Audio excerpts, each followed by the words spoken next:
Hello दोस्तों, मैं विकास कुमार, आपका मेंटर, आपका साथी, आपका हमसफर। जहां तक आपकी एग्जाम चलती है वहां तक मैं आपके साथ खड़ा हूं गुरु नर्सिंग एकेडमी के इस डिजिटल प्लेटफॉर्म पे। बेटा जी, आपको बता दें कि गुरु nursing academy India's first institution which provides you BSc entrance exam complete syllabus है। दैट मीन्स हम ये कह सकते हैं बेटा जी, गुरु नर्सिंग एकेडमी एकमात्र ऐसी संस्थान है इंडिया में आपके बेहतर भविष्य को देखते हुए आपके साथ खड़ी हुई है। आपके बारे में सोच के एक कोर्स लॉन्च किया हम लोगों ने। हमारे जो सारे भी जो एसोसिएट टीचर्स हैं, टोटली एक्सपीरियंस फैकल्टीज हैं हमारे पास है। आपको कंप्लीट सिलेबस का मीन्स हम क्या क्या प्रोवाइड करवाने वाले हैं, आपके सिलेबस के according exam oriented syllabus complete करवाया जाएगा। आपके एग्जाम्स में आने वाले क्वेश्चंस एमसीक्यू कंप्लीट करवाया जाएगा।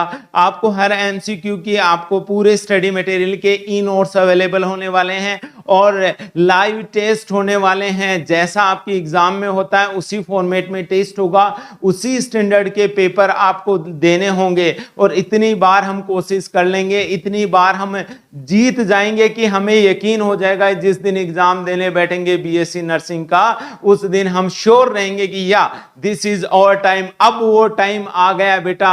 लोग कहते हैं कि अपना टाइम आएगा, टाइम आता नहीं है, टाइम को खींच के लाना पड़ता है। और उसी शुरुआत में हमने एक नई मुहिम की शुरुआत की है, नया काम शुरू किया है। उम्मीद करते हैं हर एक बच्चा इस चीज के लिए बेनिफिशियल रहे। जो भी अपना बेहतर भविष्य चाहता है नर्सिंग में, कि जिस बच्चे का ये ड्रीम हो कि यार मुझे नर्सिंग में इंडिया ही नहीं इंडिया से बाहर भी जाना है, उसके पहले आपको नर्सिंग करनी पड़ेगी। और नर्सिंग आपको कहां से करनी है, तो हमारा सजेशन ये है कि आप किसी भी गवर्नमेंट कॉलेज से कीजिए, जहां पे आपका पैसा तो बचेगा ही बचेगा, बल्कि आपको प्राइवेट कॉलेज के कंपैरिजन में बहुत ज्यादा कुछ सीखने को मिलने वाला है। तो उस सपने को पूरा करने के लिए गुरु नर्सिंग एकेडमी की पूरी टीम आपके साथ रेगुलर खड़ी है। सो बने रहिएगा, सबको बताइएगा, जो भी आपके भाई बहन रिश्तेदार दोस्त जो आपके अपने हैं उनको बता दीजिए कि अब हमको जिसका इंतजार था वो घड़ी आ चुकी है। अब उस इंतजार को खत्म किया जाए और बीएससी नर्सिंग की तैयारी जल्द से जल्द शुरू की जाए।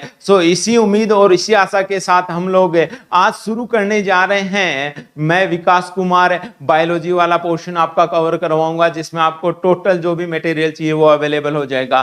फर्स्ट ऑफ ऑल हमें ये पता होना चाहिए, हम ये मान के चल रहा हूं मैं कि जो बच्चा मेरे सामने बैठा है ही इज अ किड और सी इज अ किड, वो मेरे सामने बच्चे हैं, उनको कुछ भी नहीं आता है, बायोलॉजी का भी नहीं आता है। तो हम वहीं से शुरू करने जा रहे हैं। अपनी जो शुरुआत है उसको एकदम दमदार तरीके से चालू कर रहे हैं बेटा जी। चलो मिलते हैं, देखते हैं, समझते हैं। फर्स्ट ऑफ ऑल हमने बात की है बायोलॉजी की, कि बायोलॉजी होता क्या है, बायोलॉजी का मीनिंग क्या है। तो अगर आप ये चीज जानना चाहते हो तो आप क्या देखोगे कि सर बायोलॉजी क्या है, What is बायोलॉजी, बायोलॉजी का मीनिंग क्या है, ये वर्ड आया कहां से है। तो बायोलॉजी एक ग्रीक वर्ड है। कैसा वर्ड है बेटा, ग्रीक वर्ड है, जो किससे मिलकर बना है, बायोज प्लस लोगस से मिलकर बना है। लाडलो किससे मिलकर बना है, बायोज प्लस लोगस से मिलकर बना है। इस बायोज शब्द का मतलब क्या है,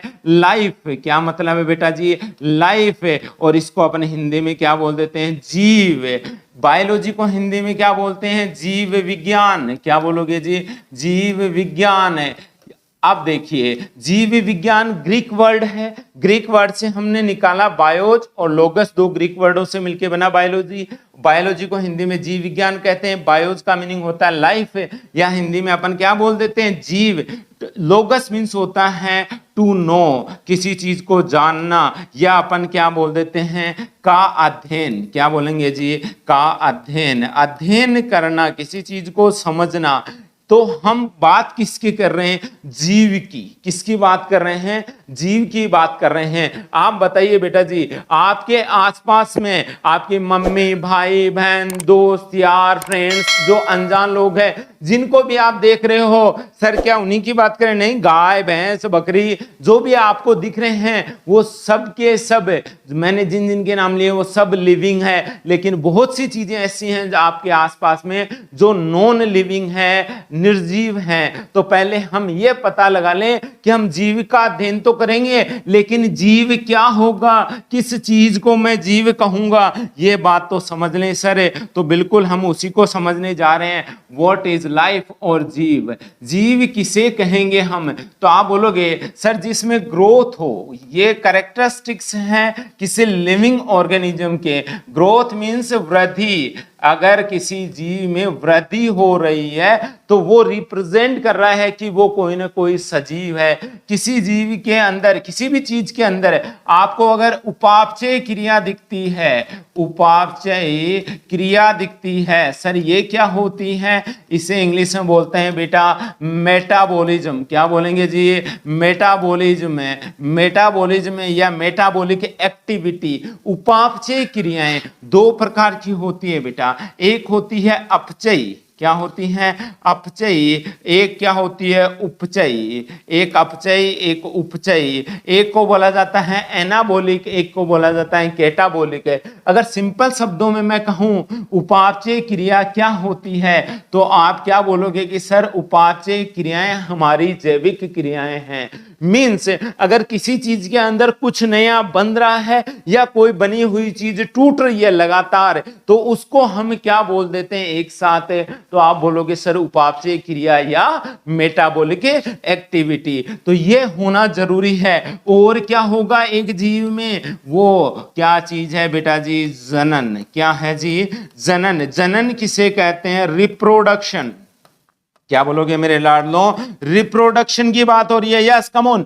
रिप्रोडक्शन का मतलब क्या है सर, रिप्रोडक्शन जनन क्या होता है, जनन किसे कहते हैं, तो आप बोलोगे कि सर एक जीव, एक जीव जैसे मैं एक जीव हूं, क्यों, क्योंकि मैंने वृद्धि की है, मेरे में उपापचय क्रियाएं हैं और मैं जनन करने योग्य हूं। जनन एक प्रक्रिया है जिससे एक जीव अपने जैसी नई संतान उत्पन्न करने की क्षमता रखता है। यस कम ऑन, क्लियर हुआ कि हम क्या कहेंगे कि एक जीव अपने जैसे नई संतान उत्पन्न करने की क्षमता रखता है। दैट मीन्स वो क्या है, जीव है। क्या है जी, जीव है। और क्या होगा, सेंसेशन, संवेदना होगी उसमें। क्या होगी जी, संवेदना। ये क्या होती है, आपको अगर कोई पकड़ के थप्पड़ मारे तो आप क्या करोगे उसके साथ, गुरुजी दो चार और लगा देंगे हम भी बचीड़ उसके। तो देखते जाइए, हमने देखा कि आपको पता कैसे चला इस बात का,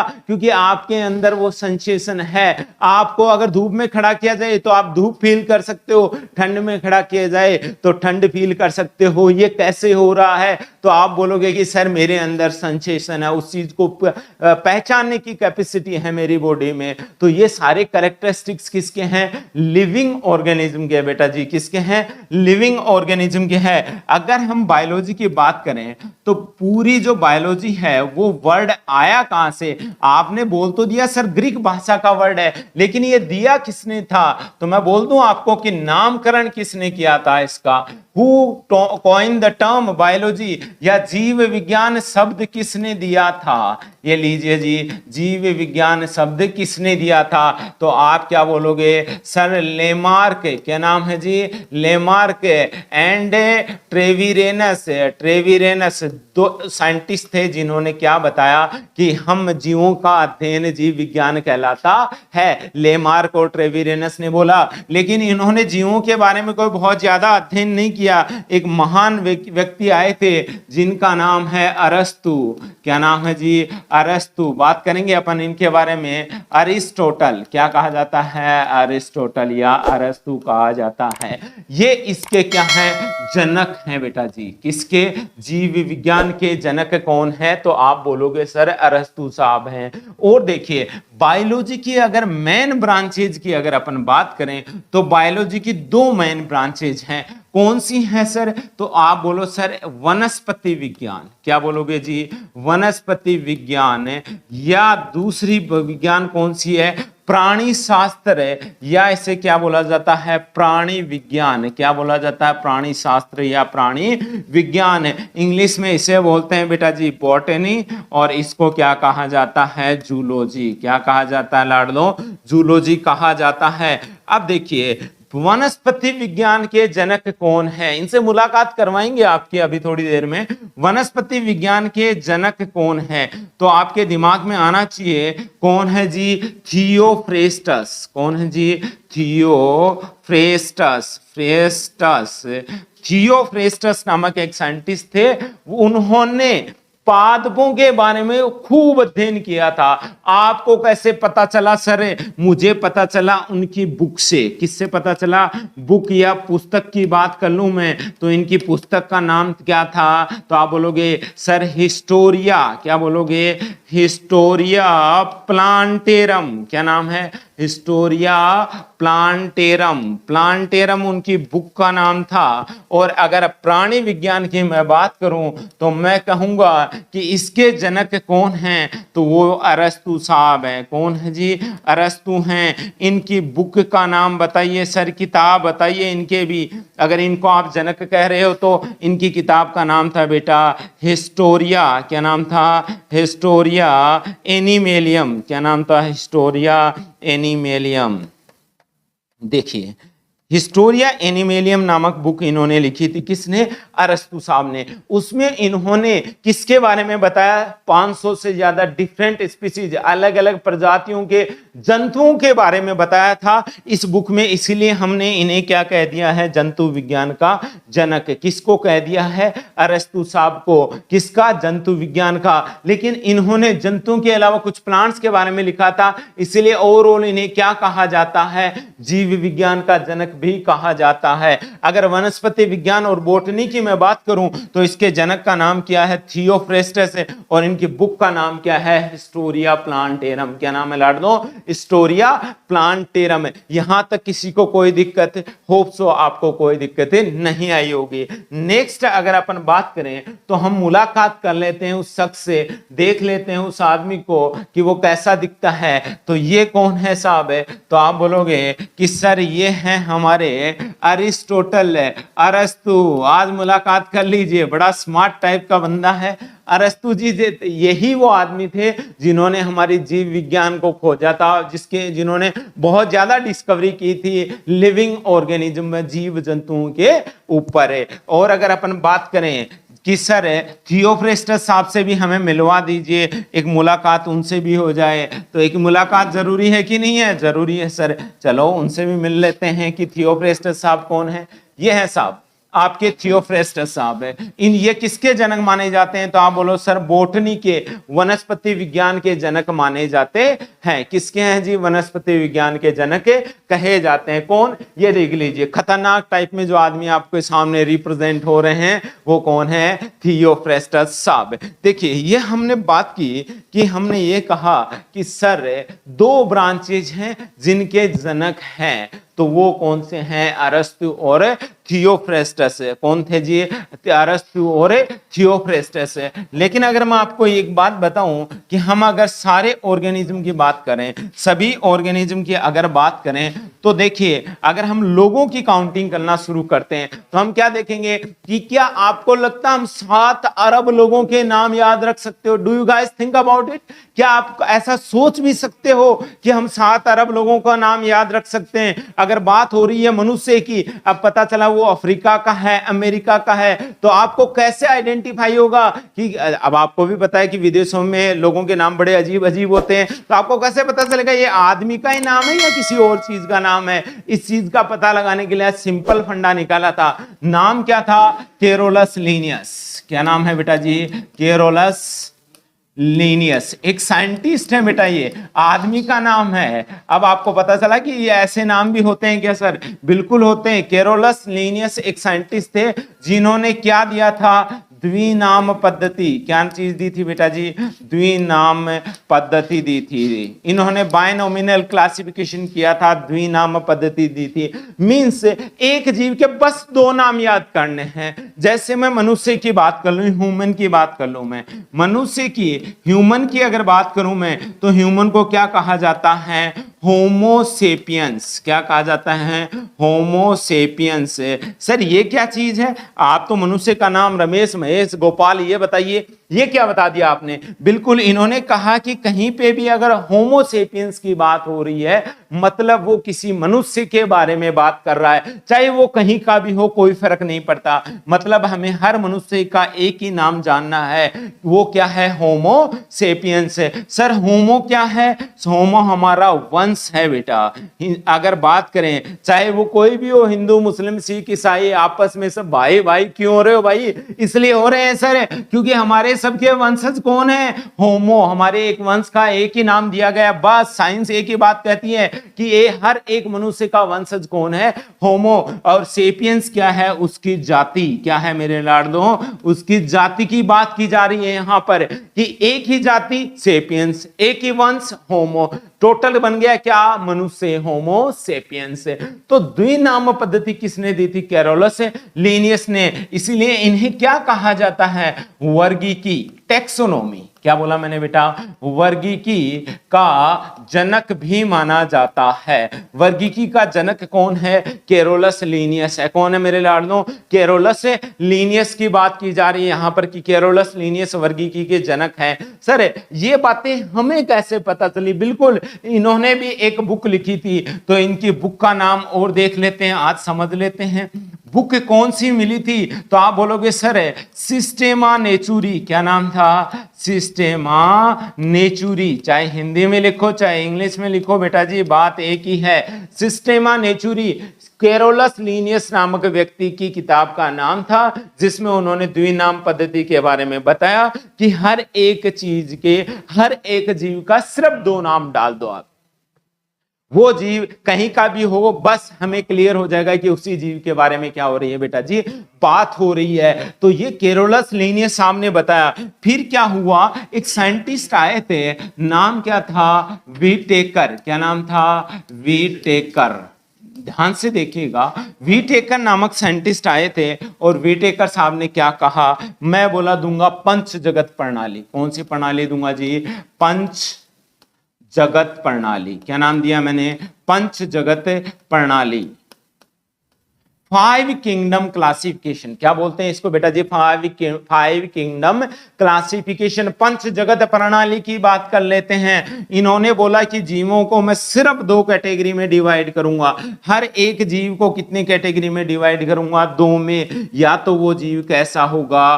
प्रोकैरियोटिक होगा। कैसा होगा लाडो? प्रोकैरियोटिक होगा। या वो कैसा होगा? तो आप बोलोगे सर यूकैरियोटिक होगा। कैसा होगा? यूकैरियोटिक। यूकैरियोटिक और प्रोकैरियोटिक, जितने भी जीव हैं उनको हम पहले 2 कैटेगरी में डिवाइड करते हैं। इसमें जो भी जीव आएंगे वो एक ही जगत है उनका। जगत कौन सा है वो? तो उन्होंने क्या बोला? मोनेरा। क्या बोला जी? मोनेरा। मोनेरा जगत है 1 नंबर। मैंने लगा देता हूं इनको सीक्वेंसली, तो मैं यहां कहूंगा सर 1 नंबर।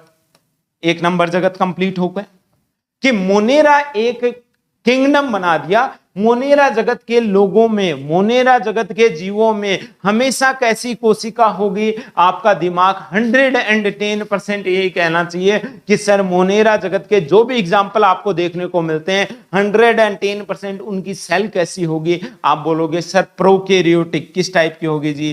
प्रोकैरियोटिक टाइप की होगी। फिर उन्होंने बोला यूकैरियोटिक की बात कर लेते हैं। यूकैरियोटिक जीव कैसा होगा? तो इन्होंने बोला सर एक कोशिकीय भी हो सकता है, यूनिसेलुलर, एक कोशिकीय, या अपन क्या बोल देते हैं इसको? बहुकोशिकीय। क्या बोलेंगे? एक कोशिकीय, या क्या बोला जाएगा बेटा जी इसको? बहुकोशिकीय। क्या बोलेंगे? बहुकोशिकीय। एक कोशिकीय यूनिसेलुलर, बहुकोशिकीय मल्टीसेलुलर, एक कोशिकीय यूनिसेलुलर, बहुकोशिकीय मल्टीसेलुलर, एक कोशिकीय जीव की बात कर लेते हैं। एक कोशिकीय जीव की बात करूं मैं तो इसमें कौन सा जगत रखा गया था? इसमें कौन से जगत के जीव आते हैं? तो आप बोलोगे सर प्रोटिस्टा। क्या जगत का नाम क्या है जी? प्रोटिस्टा जगत के जो भी जीव हैं वो हमेशा किस कैटेगरी में आएंगे? तो आप बोलोगे सर ये हमेशा एक कोशिकीय जीव होंगे। कैसे होंगे जी? एक कोशिकीय जीव होंगे। बहुकोशिकीय जीवों की बात कर लेते हैं कि बहुकोशिकीय जीव कैसे होंगे। तो बहुकोशिकीय जीव दो प्रकार के, कैसे? कोशिका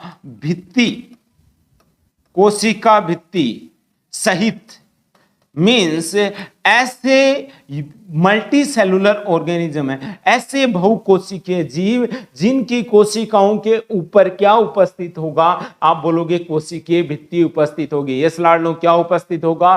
कोशिकीय भित्ति उपस्थित होगी। उनमें वो कौन कौन से हो सकते हैं? तो इन्होंने दो जगत बनाए इसके, एक का नाम क्या था? फंगाई या कवक जगत। कौन सा है जी? कवक जगत का नाम क्या है? जगत कौन सा आया हमारे पास? जगत कवक। और कवक जगत की अगर मैं बात करूं तो ये 3 नंबर पे। फिर इन्होंने बोला कि बिल्कुल देखिए, इन्होंने बोला क्या कि ऐसे भी तो इसके अलावा भी और कोई दूसरा जगत है जिसके कोशिका भित्ति हो भी। बिल्कुल, इन्होंने बोला प्लांटी। क्या नाम दिया जी? प्लांटी नाम दिया। प्लांटी कौन सा जगत है? तो आप बोलोगे सर 4 नंबर का। कौन सा है? 4 नंबर का। और जगत कौन सा बच गया? तो आप बोलोगे कोशिका रहित। क्या बोलोगे लाडलो? कोशिका रहित, कोशिका भित्ति रहित। क्या बोलोगे? कोशिका भित्ति रहित, मीन्स उनमें सेल वॉल क्या होगी? एब्सेंट होगी। सेल वॉल क्या होगी? एब्सेंट होगी। ये क्लियर हो गया होगा आपको कि सर कोशिका भित्ति क्या होगी? एब्सेंट होगी। तो ये जगत कौन सा होगा? ये जगत होगा एनिमेलियम। क्या नाम दिया मैंने? एनिमेलियम। एनिमेलियम मीन्स एनिमल है, मतलब जंतुओं वाला जगत जो है ये 5 नंबर का हो गया है। देखिए ध्यान से, वीटेकर साहब ने क्या बोला कि भाई मैं तो कौन सी प्रणाली दूंगा? पंच जगत प्रणाली। मीन्स दुनिया में जितनी भी जीव हैं उनको किस कैटेगरी में डिवाइड करूंगा? 5 जगतों में, 5 कैटेगरीज में मैं उनको डिवाइड करने जा रहा हूं। एक है आपका प्रोकैरियोटिक कोशिका के आधार पर, यूकैरियोटिक कोशिका के आधार पर। प्रोकैरियोटिक यूकैरियोटिक कोशिका क्या होती है? इंतजार कीजिए, सब्र कीजिए, सब कुछ मिलने वाला है यहां पे आपको। प्रोकैरियोटिक कोशिका में कौन सा जगत आया? मोनेरा जगत। मोनेरा जगत के हर जीव की कोशिका कैसी होगी? प्रोकैरियोटिक। बाकी जो जगत बचे हैं उन सब की कोशिका हमेशा कैसी रहेगी? यूकैरियोटिक। अब सर या तो यूकैरियोटिक कोशिका कोई एक हो या कोई यूकैरियोटिक कोशिका बहुत सारी हो। अगर एक है तो दूसरा जगत आ गया, नाम क्या है? प्रोटिस्टा। प्रोटिस्टा जगत के जीव हमेशा एक कोशिकीय होंगे और वो भी कैसी? यूकैरियोटिक कोशिका।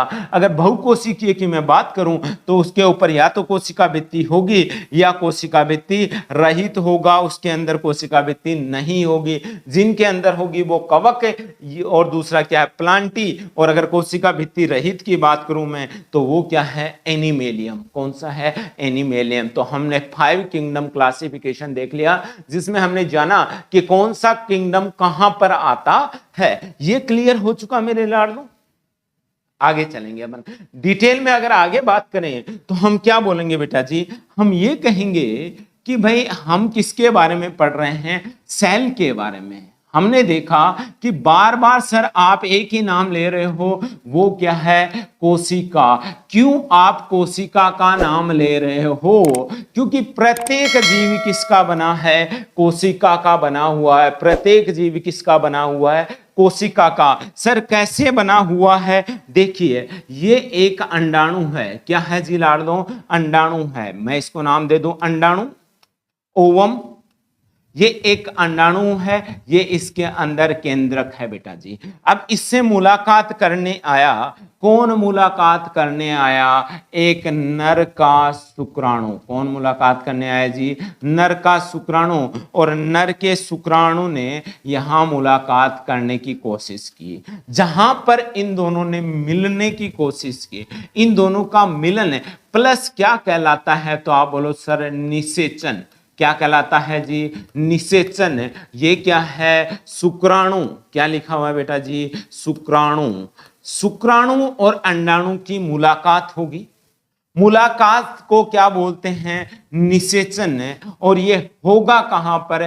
तो आप बोलो सर अंडवाहिनी में। मैं ह्यूमन की बात कर रहा हूं। अंडवाहिनी, फेलोपियन ट्यूब, अंडवाहिनी में निषेचन होगा। ये दोनों मिलेंगे। ये दोनों की दोनों क्या है? तो आप बोलो सर जनन कोशिका। दोनों की दोनों क्या कहलाती हैं? जनन कोशिका। शुक्राणु आपको पता नर में होता है, तो शुक्राणु क्या बन गया? नर जनन कोशिका। अंडाणु क्या बन गई? मादा जनन कोशिका। इन दोनों की मुलाकात से क्या बनकर निकलता है? तो आप बोलोगे कि सर इन दोनों की मुलाकात से निकलेगा क्या? तो आपका जवाब आएगा सर युग्मनज। ये क्या बन के निकला? युग्मनज। युग्मनज, जाइगोट। क्या बोलते हैं बेटा जी इसको? जाइगोट। अगर इस जाइगोट के आगे की मैं बात करूं तो बनते हैं टिश्यू, उत्तक। क्या बोलेंगे बेटा जी? टिश्यू, या इसको क्या बोल देते हैं अपन? उत्तक। और उत्तक से क्या बनता है? अंग। क्या बनता है जी? अंग, ऑर्गन। और ऑर्गन से क्या बनता है हमारा? तो आप बोलोगे कि सर अंग तंत्र। क्या बना है जी? अंग तंत्र बना है। अंग तंत्र क्या होता है सर? तो इसे बोला जाता है organ system. Organ system.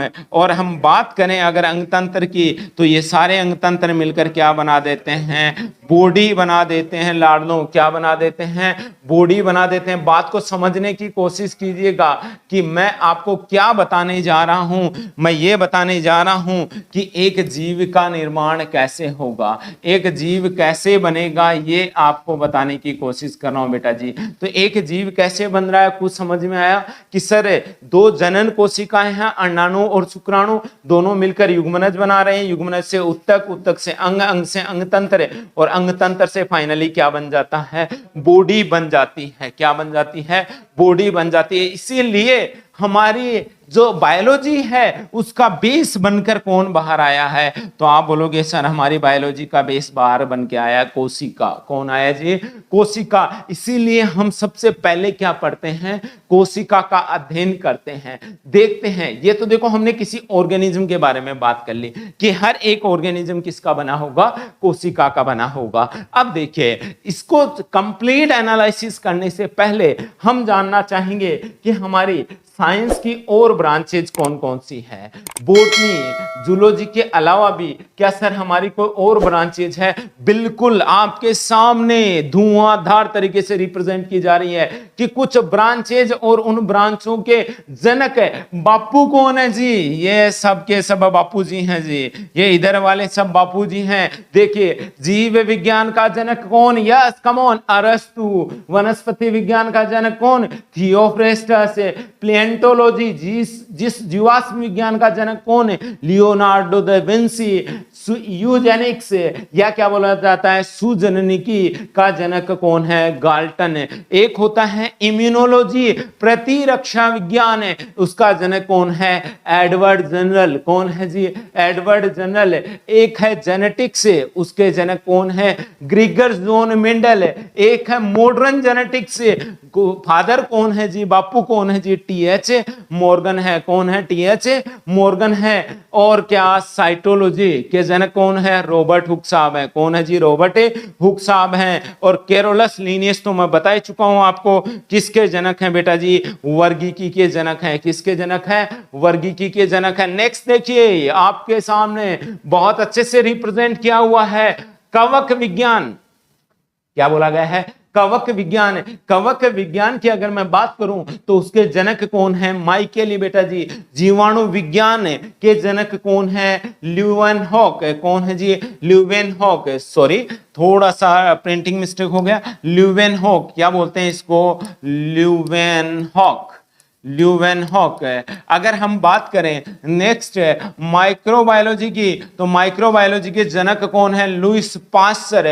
Genetics, sorry, genetic engineering, gene अभियांत्रिकी के जनक कौन है? Paul Berg. और प्लांट फिजियोलॉजी, पादप कार्यकी के जनक कौन है? Christopher Hales. उत्परिवर्तन सिद्धांत किसने दिया था या उत्परिवर्तन के जनक कौन है? ह्यूगो डिब्रीज।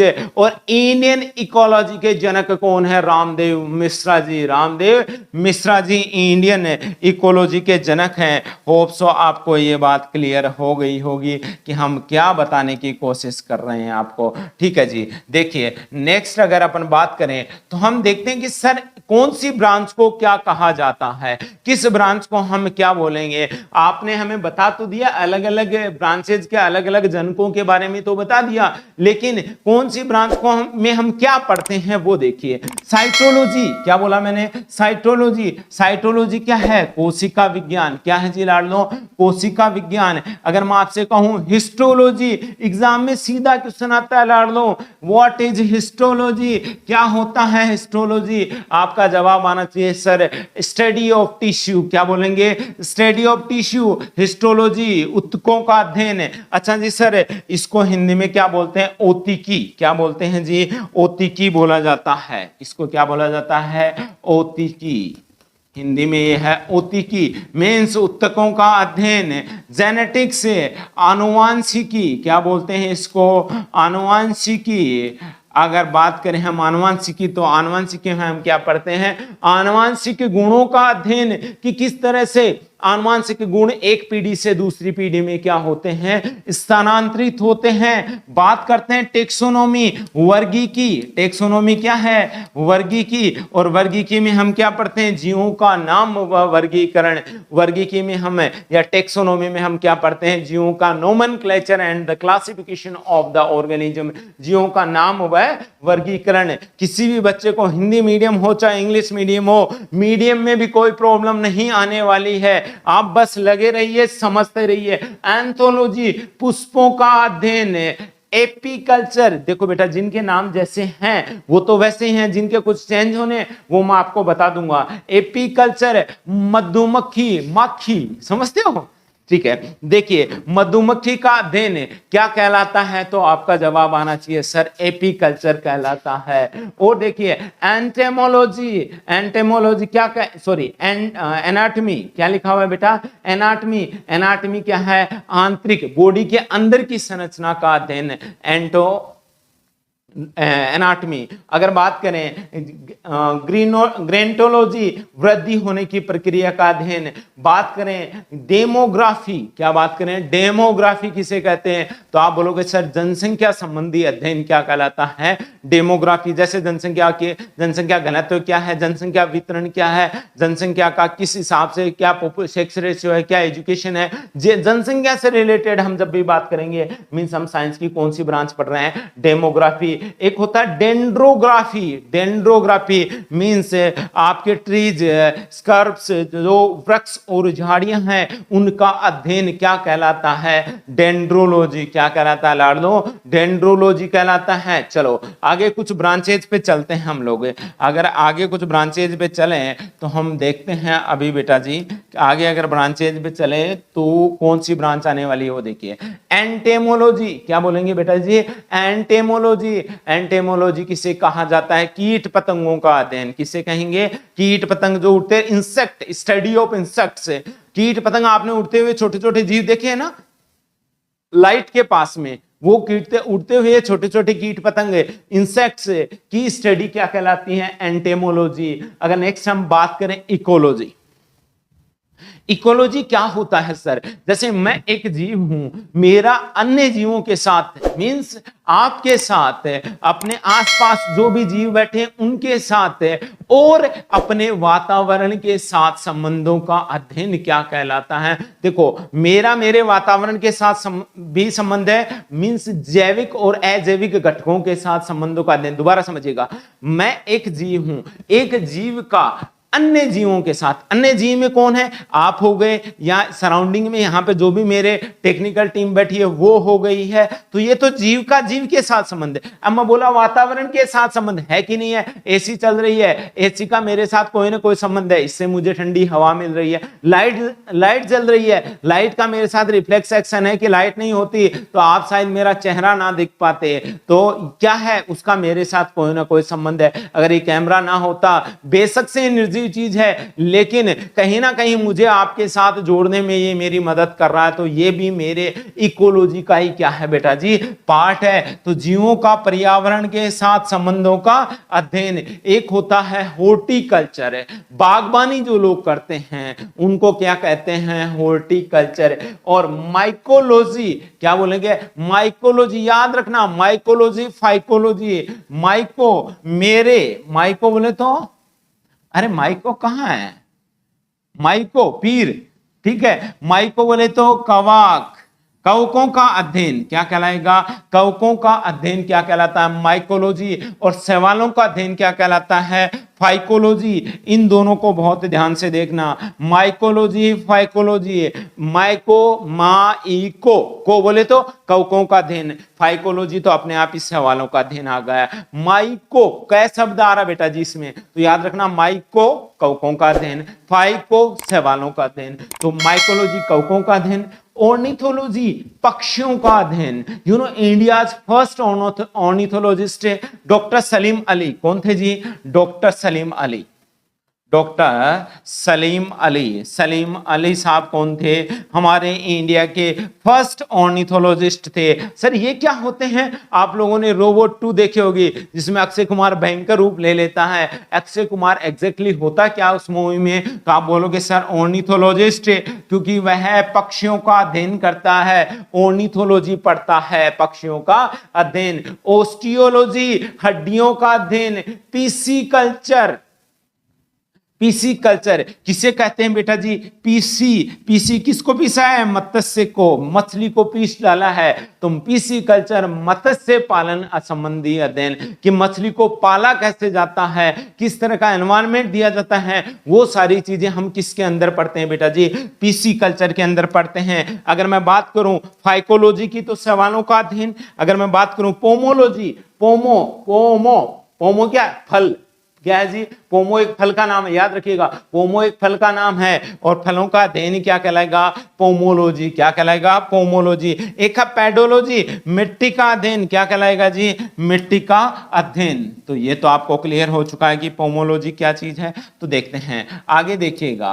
अगर आगे हम बात करें तो हम क्या कहेंगे कि सर सेरीकल्चर, पीसी कल्चर मत्स्य पालन संबंधी अध्ययन, सेरीकल्चर रेशम कीट संबंधी अध्ययन। 3 नाम बहुत इंपॉर्टेंट है, ध्यान से सुन लीजिएगा, आपके बहुत काम आने वाले चीज है ये। तो देखिए कौन कौन से हैं। एक है सेरीकल्चर, क्या बोला मैंने? सेरीकल्चर एग्जाम में कई बार आ चुका है। एपीकल्चर, क्या नाम है? एपीकल्चर है। और एक कौन सा है? तो सेरीकल्चर, एपीकल्चर और पिस्सीकल्चर।